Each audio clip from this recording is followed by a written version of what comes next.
తిరుమల శ్రీనివాసుని దివ్య కళ్యాణ మహోత్సవానికి భాగ్యనగరం ముస్తాబవుతోంది. మహా గ్రూప్ సంస్థల అధినేత మారెళ్ల వంశీకృష్ణ సంకల్పంతో తిరుమల తిరుపతి దేవస్థానం దివ్య ఆశీస్సులతో ఈ శుభకార్యం కన్నుల పండుగగా నిర్వహించబడుతోంది. గచ్చిబౌలి స్టేడియం వేదికగా రేపు సాయంత్రం 5 గంటలకు దేవదేవుని కళ్యాణం అంగరంగ వైభవంగా జరగనుంది. కళ్యాణోత్సవానికి ఇప్పటికే స్టేడియంలో ఏర్పాట్లు శరవేగంగా జరుగుతున్నాయి. ఈ మహాఘట్టాన్ని తిలకించి శ్రీవారి కృపకు పాత్రులు కావాలని భక్తులు వేల సంఖ్యలో తరలివచ్చి భక్తి పారవస్యాన్ని పొందాలని ఆహ్వానం పలుకుతున్నాం. ఇక స్టేడియం నుంచి మరిన్ని వివరాలను మా ప్రతినిధి గురుప్రసాద్ లైవ్ లో అందిస్తారు. గురుప్రసాద్, చెప్పండి, ఏర్పాట్లు ఎలా కొనసాగుతూ ఉన్నాయి? ఇప్పటికే చాలా మంది అతిథులు కూడా వచ్చి అక్కడ రావడం, చూడడం, వెళ్ళడం కూడా చేస్తూ ఉన్నారు. సో అక్కడ ప్రస్తుతం ఏంటి? ఎప్పుడెప్పుడైనా ఎదురు చూస్తున్న శుభగడియలు మరికొద్ది గంటల్లోనే తెరలేవబోతున్నాయి. ముఖ్యంగా శ్రీనివాస కళ్యాణ్కి సంబంధించిన ఏర్పాట్లు పెద్ద ఎత్తున జరుగుతున్నాయి. దీనికి వేదికగా గచ్చిబౌలి స్టేడియం ముస్తాబోతున్న పరిస్థితి కనిపిస్తుంది. మనం చూడొచ్చు విజువల్స్లో కూడా పెద్ద ఎత్తున కూడా ఈ యొక్క కళ్యాణానికి సంబంధించిన ఏర్పాట్లు జరుగుతున్నాయి. ఏదైతే శ్రీవారి జన్మ నక్షత్రమైన శ్రవణ నక్షత్రం రోజున ఈ శుభగడియల రోజున ఈ శ్రీనివాస కళ్యాణం జరగబోతుంది కాబట్టి ఇప్పటికే దాదాపుగా పనులను పూర్తయి. అలాగే టీడీటీ బృందం సభ్యులు కూడా ఇప్పటికే వచ్చి కూడా ఏర్పాట్లను పర్యవేక్షించారు. అతీరత మహారథులు కూడా ఈ కార్యక్రమానికి హాజరు కాబోతున్నారు. సో సీఎం రేవంత్ రెడ్డితో పాటు కేంద్ర మంత్రులు బండి సంజయ్తో పాటు మరికొంతమంది, అలాగే మెగాస్టార్ చిరంజీవి, సినీ ప్రముఖులు, రాజకీయ ప్రముఖులు కూడా ఈ కార్యక్రమానికి హాజరు కాబోతున్నారు. అట్టహాసంగా ఈ కార్యక్రమాన్ని నిర్వహించబోతున్నారు. రేపు సాయంత్రం 5 గంటల నుంచి కూడా గచ్చిబౌలి స్టేడియంలో హడావుడి ఉండబోతుంది.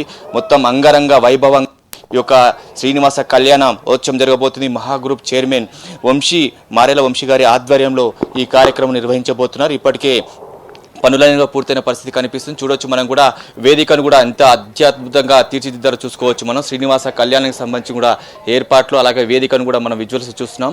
సో కనీవిని ఎరగని రీతిలో ఈ కార్యక్రమానికి శ్రీకారం చుట్టాం కాబట్టి డెఫినెట్లీగా మరికొద్ది గంటలోనే శ్రీనివాస కళ్యాణం జరగబోతుంది. రేపు సాయంత్రం 5 గంటల నుంచి కూడా గచ్చిబౌలి స్టేడియం వేదిక కూడా ఒక హడావిడి అయితే మొదలవుతుంది. ఇప్పటికే తెలుగు రాష్ట్రాలకు సంబంధించిన భక్తులు కూడా రావడానికి కూడా అన్ని ఏర్పాట్లు అయితే కొనసాగుతాయి. ఇటు ఆంధ్రప్రదేశ్ నుంచి, మరోవైపు తెలంగాణ నుంచి కూడా పెద్ద ఎత్తున కూడా పెద్ద సంఖ్యలో కూడా భక్తులు వస్తారు కాబట్టి ఆ విధంగానే భక్తులకు ఎలాంటి ఇబ్బందులు కలగకుండా అన్ని ఏర్పాట్లు అయితే కొనసాగుతున్నాయి. సో ఏది ఏమైనప్పుడు కూడా శ్రీనివాస కళ్యాణానికి సంబంధించిన ఏర్పాట్లు అయితే పూర్తిస్థాయిలో మాత్రం దాదాపుగా పూర్తి కావచ్చు. రేపు సాయంత్రం 5 గంటల నుంచి కూడా ఈ కార్యక్రమం ఉంటుంది. అలాగే వేద పండితుల సమక్షంలో శ్రీనివాస కళ్యాణం జరగబోతుంది. అదేవిధంగా ప్రముఖులు కావచ్చు, వివిధ సుదూర ప్రాంతాల నుంచి కూడా అర్చకులు, వేద పండితులతో కూడా వస్తారు. అలాగే తెలంగాణకు సంబంధించిన దేవాలయాలకు సంబంధించిన అర్చకులు కావచ్చు, ఏపీకి సంబంధించిన వివిధ ప్రముఖ ఆలయాలకు సంబంధించిన వేద పండితులు కూడా ఇక్కడికి వచ్చి వారంతా కూడా ఈ శ్రీనివాస కళ్యాణంలో మునిగి తేలుతారని చెప్పవచ్చు. ఎందుకంటే ఇది అద్భుతమైన గడియలు అని చెప్పవచ్చు. ఎందుకంటే శ్రీవారి జన్మ నక్షత్రమైన శ్రవణ నక్షత్రంలోనే ఈ యొక్క వేడుక ఉంటుంది కాబట్టి శ్రీనివాస కళ్యాణానికి సంబంధించిన ఏర్పాట్లు అయితే పూర్తిస్థాయిలో మాత్రం ముందుకు సాగుతున్న సిచ్యువేషన్ కనిపిస్తుంది. అయితే గురుప్రసాద్, కళ్యాణ వేడుకకు సంబంధించి అక్కడక్కడ ఎల్ఈడి స్క్రీన్స్ అవి కూడా ఏర్పాటు చేయడం జరిగింది కదా, ఎందుకంటే దూరంగా ఉన్న భక్తులకి కనిపించడం కోసం అది కూడా ఏర్పాటు చేస్తారు అని చెప్పని అంటున్నారు. డెఫినెట్లీ, ఎందుకంటే దాదాపుగా 10,000 మంది పైగా భక్తులు వచ్చే అవకాశం ఉంది కాబట్టి ఆ రకంగానే ఒక ఎల్ఈడి స్క్రీన్స్ ఏర్పాటు చేస్తున్నారు. ఎందుకంటే రోడ్ల వెంబడి కూడా, అదే ప్రధాన రోడ్లు కూడలు ఉన్నాయి, ఆ రోడ్ల వద్ద కూడా ఎల్ఈడి స్క్రీన్లు ఏర్పాటు చేస్తారు. ఎందుకంటే భక్తుల సంఖ్య ఎక్కువ ఉంటుంది కాబట్టి ఒకవేళ స్టేడియం ప్రాంగణం నిండిపోతే బయట నుంచి కూడా అదైతే ఎల్ఈడి స్క్రీన్ల ద్వారా కూడా వాళ్ళు వీక్షించడానికి అయితే ఎల్ఈడి స్క్రీన్లను కూడా అవుట్ సైడ్లో కూడా ఏర్పాటు చేస్తున్నారు. ఎందుకంటే మనం చూడొచ్చు, ఎందుకంటే ఇది పెద్ద వేడు కాబట్టి శ్రీనివాస కళ్యాణం వచ్చి కాబట్టి మంచి అద్భుతమైన గడియ రోజు కాబట్టి ఆ రోజు ఖచ్చితంగా భక్తులు కూడా పెద్ద ఎత్తున తరలి వస్తారు కాబట్టి ఒకవేళ స్టేడియం నిండితే డెఫినెట్గా బయట అవుట్ సైడ్ కూడా ఎల్ఈడి స్క్రీన్లు ఏర్పాటు చేసి ఆ శ్రీనివాస కళ్యాణ మహోత్సవాన్ని ప్రేక్షకులు వీక్షించే విధంగా ఏర్పాట్లు అయితే కొనసాగుతున్నాయి. సో ఏది ఏమైనప్పుడు కూడా శ్రీనివాస కళ్యాణానికి సంబంధించిన ఏర్పాట్లు అయితే గచ్చిబౌలి స్టేడియంలో మాత్రం చాలా కనీవిని రీతిలో జరుగుతున్నాయి. ఖచ్చితంగా శ్రీనివాస కళ్యాణాన్ని మహాన్యూస్ ఆధ్వర్యంలో అంగరంగ వైభవంగా నిర్వహించేందుకు మాత్రం భారీగా ఏర్పాట్లు అయితే కొనసాగుతున్నాయి. అలాగే గురుప్రసాద్, మండపానికి నమూనా ఆలయానికి అటు ఇటుగా మండపాలు కూడా ఏర్పాటు చేశారు. మనం విజువల్స్ లో కూడా చూస్తున్నాం. దూరం నుంచి చూస్తూ ఉంటే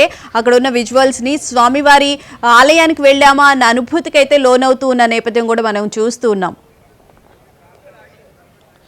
డెఫినెట్లీ, ఎందుకంటే టీడీకి సంబంధించిన వేద పండితుల సమక్షంలో ఇది జరగబోతుంది కాబట్టి ఆ నమూననే ఏర్పాటు చేస్తారు. మనం వేదిక వైపు కూడా చూడొచ్చు. పూర్తిగా ఆ వేదిక అంతా కూడా మనం ఇక్కడ తిరుపతిలో ఉన్నామనే అనుభూతి కలుగుతుంది. ఆ రకంగానే స్టేజ్ని ఏర్పాటు చేస్తారు. ఆ వేదిక చుట్టువైపు కూడా మండపాలను ఏర్పాటు చేస్తారు. సాంస్కృతిక కార్యక్రమాలు కూడా నిర్వహించబోతున్నారు. సో మనం చూడొచ్చు ఎంత అద్భుతంగా తీర్చిదిద్దారో. ఈ వేదిక మీదనే శ్రీవారి శ్రీనివాస కళ్యాణం జరగబోతుంది కాబట్టి కనీ విని ఎరగని రీతిలో ఈ యొక్క కళ్యాణం నిర్వహించాలని కూడా సంకల్పంతో ముందుకెళ్తున్నాం కాబట్టి భారీగా ఏర్పాట్లు అయితే కొనసాగుతున్నాయి. చుట్టూ రెండు వైపులా కూడా మండపాలు ఏర్పాటు చేయడం జరిగింది. అలాగే లెఫ్ట్ సైడ్లో మనకి సాంస్కృతిక కార్యక్రమాలు కూడా నిర్వహిస్తారు. రేపు సాయంత్రం 5 గంటల నుంచి కూడా కంటిన్యూగా సాంస్కృతిక కార్యక్రమాలతో పాటు అలంకరణ, వీటితో పాటు కళ్యాణం, ఇవన్నీ కూడా కంటిన్యూ ఉంటాయి కాబట్టి దాదాపు 6 గంటల పాటు కూడా భక్తులు ఈ యొక్క భక్తి పారవశ్యంలో మునిగి తేలుతారు కాబట్టి ఆ రకంగానే ఏర్పాట్లు అయితే మనకు కొనసాగుతున్నాయి. సో రేపు సాయంత్రం 5 గంటల నుంచి మాత్రం ఈ హడావిడే ఉంటుంది. ఇప్పటికే మహాన్యూస్ చైర్మన్ ఎవరైతున్నా వంశీ గారి దగ్గరుండి కూడా ఈ పనులను పర్యవేక్షించారు. అలాగే టీడీకి సంబంధించిన బృందాలు, వేద పండితులు కూడా ఇక్కడికి వచ్చి పూర్తి సలమతో ఏర్పాట్లను పర్యవేక్షించిన సిచ్యువేషన్ కనిపిస్తుంది. సో ఏది ఏమైనప్పటికీ కూడా శ్రీనివాస కళ్యాణాన్ని అంగరంగ వైభవంగా నిర్వహించడానికి మాత్రం పూర్తి స్థలం మాత్రం ఏర్పాట్లు అయితే ఇంకా కొనసాగుతున్నాయి. అయితే గురుప్రసాద్, ప్రముఖంగా చూసుకుంటే కనుక సామాన్య భక్తులకి ఎటువంటి ఇబ్బంది కలగకుండా వాళ్ళకి ప్రవేశం ఒకవైపు, అలాగే వివిఐపీలకి సంబంధించి కూడా సపరేట్గా కూడా ఏర్పాటు చేస్తున్న విషయం కూడా మనకి తెలుస్తూ ఉంది. సో ముఖ్యంగా సామాన్య భక్తులు ఇక్కడికి వచ్చి ఈ స్వామివారి కళ్యాణం తిలకించే విధంగానే అన్ని ఏర్పాట్లు జరుగుతున్నట్లు అనిపిస్తుంది. డెఫినెట్లీ, ఎందుకంటే టీడీపీకి సంబంధించిన వేద పండితులు కావచ్చు, అలాగే సినీ ప్రముఖులు కావచ్చు, అలాగే రాజకీయ ప్రముఖులు, వీరంతా కూడా పెద్ద ఎత్తున ఇక్కడ స్టేడియానికి వస్తారు కాబట్టి శ్రీనివాస కళ్యాణానికి హాజరవుతారు కాబట్టి అదే రీతిలో కూడా సామాన్య భక్తులు కూడా ఇక్కడికి వస్తారు, వేల సంఖ్యలో ఉంటారు కాబట్టి వాళ్ళకు కూడా ఎలాంటి ఇబ్బందులు కలగకుండా పూర్తిస్థలం అయితే ఏర్పాటు అయితే కొనసాగుతున్నాయి. ఏదైతే వివిఐపి, ఎంఐపితో పాటు కొన్ని ఎగ్జిట్ సంబంధించిన, ఎంట్రీకి సంబంధించిన వాటిని కూడా ఎప్పటికప్పుడైతే పర్యవేక్షిస్తున్న సిచ్యువేషన్స్ అయితే కనిపిస్తుంది. సో భక్తులు మాత్రం నేరుగా స్టేడియంకి వచ్చే విధంగా, లోపలికి వచ్చిన తర్వాత వాళ్ళు స్టేడియంలోకి ఎంట్రీ ఇవ్వడానికి కూడా ఎలాంటి ఇబ్బందులు కలగకుండా అయితే అన్ని ఏర్పాట్లు అయితే ఇంకా కొనసాగుతున్నాయి. అదేవిధంగా తెలంగాణ సీఎం రేవంత్ రెడ్డి కూడా రాబోతున్నారు. అలాగే మెగాస్టార్ చిరంజీవితో పాటు మరికొంతమంది ప్రముఖ వేద పండితులంతా కూడా ఈ కార్యక్రమానికి శ్రీనివాస కళ్యాణం ముఖ్య అతిథులుగా హాజరవుతున్నారు. గచ్చిబౌలి స్టేడియం కూడా వేదిక కాబోతుంది కాబట్టి రేపు సాయంత్రం నుంచి దాదాపు 5 నుంచి 6 గంటల పాటు కూడా కనీవిని ఎరగనిధిలో మాత్రం ఈ గచ్చిబౌలి స్టేడియం వేదికగా శ్రీనివాస కళ్యాణం జరగబోతుంది. Right, thank you Guruprasad.